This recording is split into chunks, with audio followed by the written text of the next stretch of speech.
मानाच्या पालख्या. आषाढी वारीतील मानाच्या पालख्या या वारीच्या शान आणि परंपरेचं प्रतीक मानल्या जातात. या पालख्या संतांची मूर्ती, पादुका आणि अभंग ग्रंथ घेऊन पंढरपूरकडे प्रस्थान करतात. सर्वात पहिली मानाची पालखी संत ज्ञानेश्वर महाराजांची पालखी असते, जी आळंदीतून प्रस्थान करते.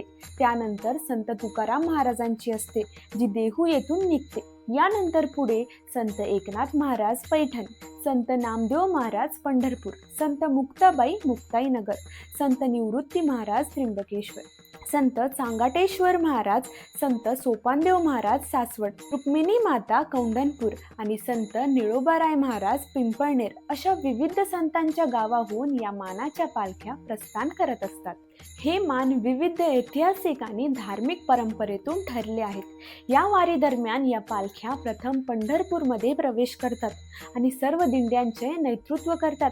त्यामागे असतो वारकऱ्यांचा विश्वास आणि शेकडो वर्षांची निष्ठा. या पालख्या म्हणजे भक्तीचा भव्य सोहळा आहेत. त्यामुळेच मानाच्या पालख्या ही वारीची अत्यंत महत्त्वाची ओळख ठरतात. रामकृष्ण हरी.